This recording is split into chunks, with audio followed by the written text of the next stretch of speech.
There are many types of characters in the Hello Boss and Has Been Hotel universe, and among these there are types of characters like the imps and the Goishas.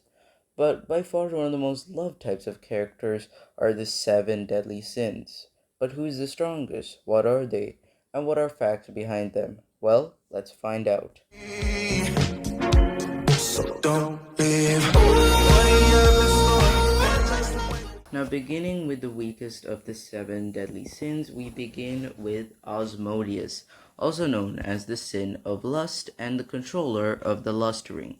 Now, Osmodius is known as the weakest of the seven deadly sins, according to Mammon. Now, while we do not know if this is completely true, we do believe that this is. Now, while Osmodius is technically sort of the weakest out of the seven deadly sins, I do not believe he is by far weak to a large mile, and that he can actually fare pretty much really well against, well, Mammon. Osmodius has a very lovable personality, and while we didn't know too much of him when he was introduced all the way back in episode 7, throughout season 2 he got a lot more development and became a much more fan-favorite character. And generally, he's one of my favorite characters as well, and probably my favorite out of the 7 sins. Now, as for friendships, Osmodius has some decent friends such as Beelzebub, which we can sort of see their friendship in the episode Mastermind, where they sort of work together to stop the Blitz's punishment. Osmodius is currently also dating Fizzaroli, which is pretty obvious in Mammon's Fantastic Musical, and is more obvious in the episode where we get to see those two together. Now, what are Osmodius's abilities? Well, obviously, as all sins are, Osmodius is immortal, but also has a demonic transformation, where he can turn into a larger fiery form. This is pretty obvious in episode 7 of season 2, Mammon's Magnificent Musical mid-season special. Try saying that, it's a tongue twister. When he goes full blow against Mammon. Osmodius also has typhokinesis, where he can manipulate pink and blue smoke and be able to use it to generate immense amounts of smoke and teleportation.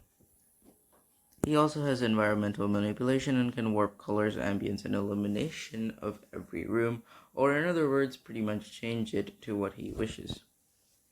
He also has a body manipulation and pyrokinesis, which is the control of fire. He also has enhanced strength due to his much larger size compared to normal demons. Now, here's actually a really cool fact about Osmodius. Osmodius is also a Ars Goetia. While many did not know this, yes, he is an Ars Goetia. It was confirmed. And he's actually not just a regular Goetia, as most are not. He's actually a king of the Goetia, as he's the king of the Lesser Key of Solomon. Moving on to the 6th strongest demon, Mammon. Mammon is the sin of greed and controls the greed ring, which mainly is entertainment. Now, Mammon is one of the lesser-liked demons, and personality-wise, he's actually the most interesting, as he contains all seven traits of the sins, not just his own. He shows both lust, envy, sloth, glut. Now, Mammon's personality is one of the most interesting things, as he shows not only his own personality as a sin, but also the other 6, showing all of them. Now, Mammon is by far the most disliked sin by chance. Nobody really likes him. He's very disgusting in general way. We all remember that moment in episode 11. Overall, Mammon has a pretty bad personality and overall isn't really liked. Now, as for when it comes to, well, friends, he is self-proclaimed friends with Lucifer, even though, again, this is self-proclaimed. And he's also friends with the left head of Leviathan, or in other words, he does not have that many good friends. Now, ability-wise, Mammon has pretty much similar abilities to Osmodius, having a typhokinesis and a demon transformation and teleportation, but he also has phragokinesis, which means generating explosions when he teleports, as similar to his teleportation ability. Now, one thing is that Mammon also has longevity, which means he has existed since the very beginning of Hell, thousands of years, and is thousands of years old, and is presumably unable to die of old age. Now, his most special ability is electrokinesis, which is the ability to generate green electricity from his body. You can sort of see this throughout the episode of Mammon's mid-season musical. I probably said that wrong. So yeah. Now, when it comes to fun facts, Mammon is not only named after a real-life demon representing greed, he's also a Hebrew name related to money. Yes, Mammon actually means both money or wealth in Hebrew, which sort of goes along with who he is, as the sin of greed, and as money and wealth is most of the time related to that. Fifth is Leviathan, and Leviathan is the sin of envy and controls the envy ring, or all sea life and aquatic life in hell. Now, Leviathan, as her personality, we do not know much about her, as all we know is that her left head is shown to show less sort of envy, showing the happy side of envy, where we act happy while we're inside jealous, which we can sort of see the inside jealousy and envy through her right head. Now, one thing is that all we know is that her friends are Mammon, the left head, and her right head actually hates Mammon, which we can sort of see throughout the episode. Now, as when it comes to personality, again, we do not know much about Levi. As per said, she was introduced, and she actually, I believe, had no voice lines. Powers and abilities, all we know is that she is bioluminescence, or can glow in dark environments, as we can see. And that's it. Yes, out of all the sins, Leviathan and Bagore actually have the least facts we know about them, but I believe we will know a lot more about them in the next season. And talking about Bagore, let's talk about her. Bagore is the fourth strongest sin per se, and is actually the sin of sloth. This means she controls the sloth ring and all medical related areas of hell. Now, similar to Leviathan, we do not know much about her personalities, but we do know that she's okay and friends with Beelzebub. Now, one thing is that you can actually see that Bagore sort of appears more in the background. We can see this according to the sleepy pills that Stolas takes, and also how in the episode where Luna had to get shots, it was actually in Bagore's sloth ring. As said before, we do not know too much about her personality other than she's very, very sleepy. Now, when it comes to abilities, we do not know much about Bagore. My best guess is that she can probably force other characters to sleep or make them lazy. Yeah. In other words, Bagore is pretty much the least known character among the 7 deadly sins, with us knowing more about the things surrounding her than, well, her.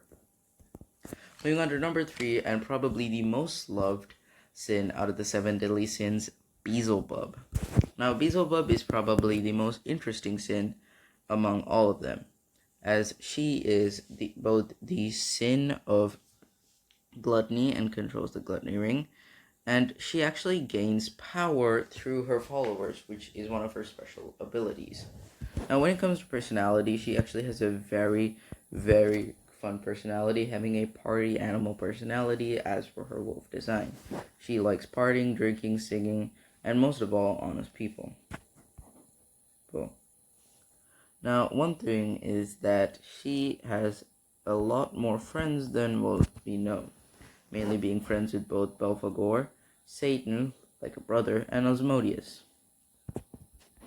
And as we know, she is romantically involved with Vortex, a character that we have met all the way back in episode 3, and then once more.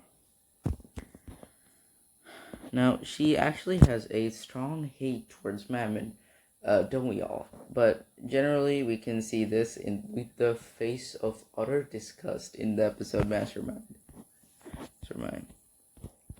Now, when we can actually see her go full demon, and this is one of the rare times where I talk about full demon form, because this is the first time we actually get to talk about it, because after both Osmodius and Mammon, we haven't seen Leviathan and Bagore. When she goes full demon, she actually goes larger in size, and we can see this in the episode Queen Bee, where she sort of lashes out at Luna. Now, when it comes to abilities, she can fly, which, yes, is a first.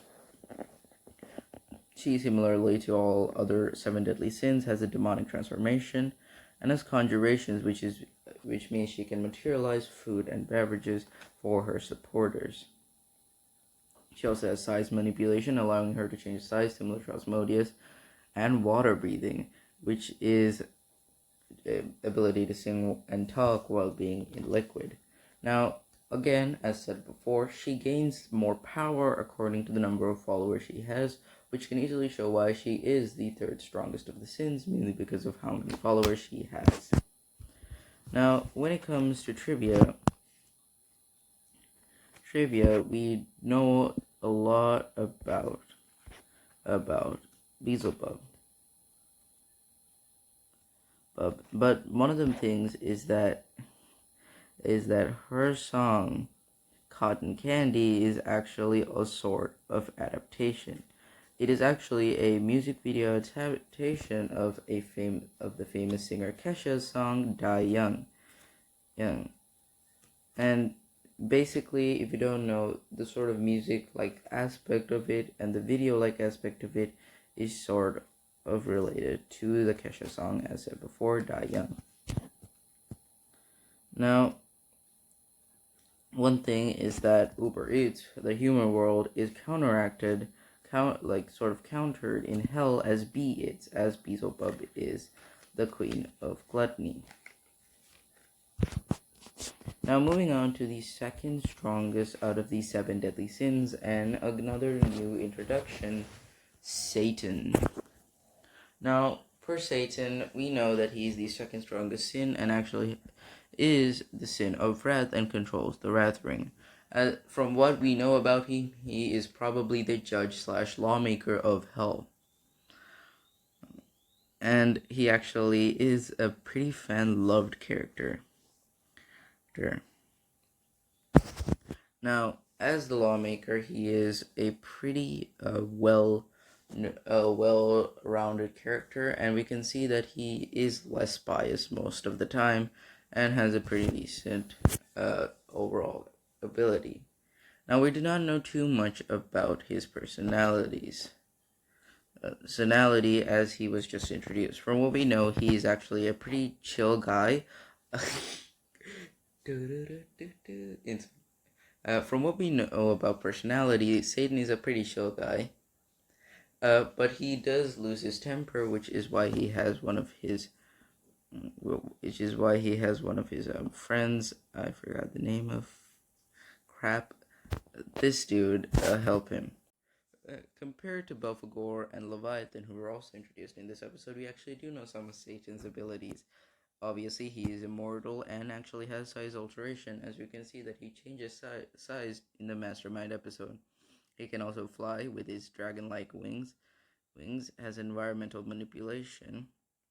You can see this as the volcano sort of erupt when he ends the Mastermind song. He also has pyrokinesis, similar to Osmodius, also the ability to control fire, and enhanced strength, which is befitting to his insane size. Now, Satan is a false liar and says that he has ruled. He claims to acts like he's one of the strongest of the sins, even though it is clearly Lucifer. And by far, he has said that he has ruled the lands long before the golden angels fall, which is true, but he does not rule the land anymore. Now, moving on to the strongest of the 7 deadly sins, and one of my favorite characters, I think he's my second next to Osmodius, we have Lucifer Morningstar.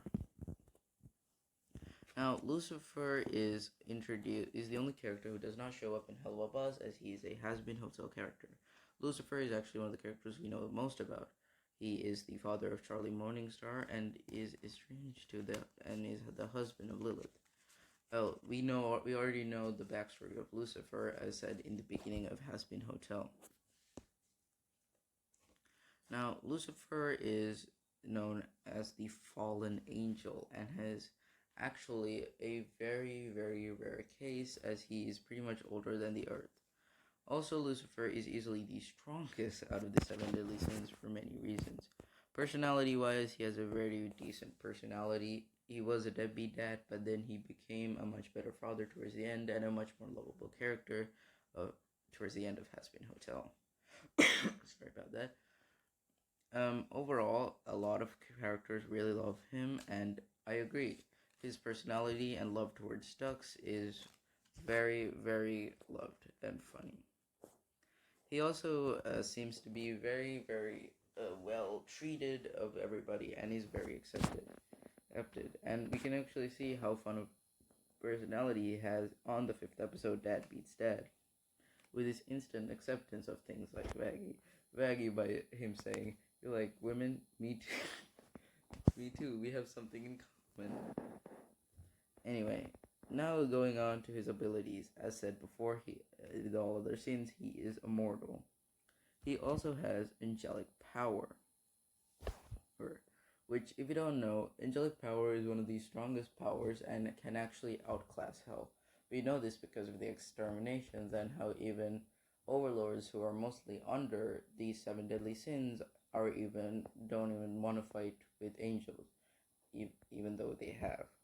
Now, we can agree that angelic power is strong, but Lucifer is one of the strongest angels, even though being one who has fallen. Now, we can see that unlike most demons in their demonic transformation, he does not gain size.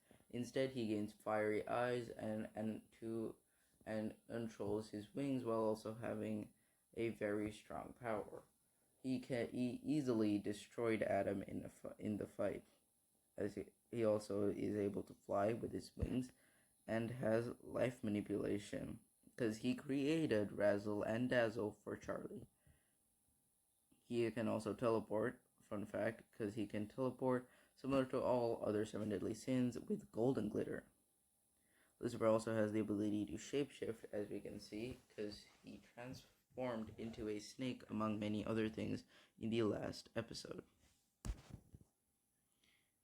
Finally, Lucifer has hydrokinesis, which Lucifer also has pyrokinesis as the ability to move, control fire will and fire breath with it, which, yes, he does spit out fire sometimes when he speaks.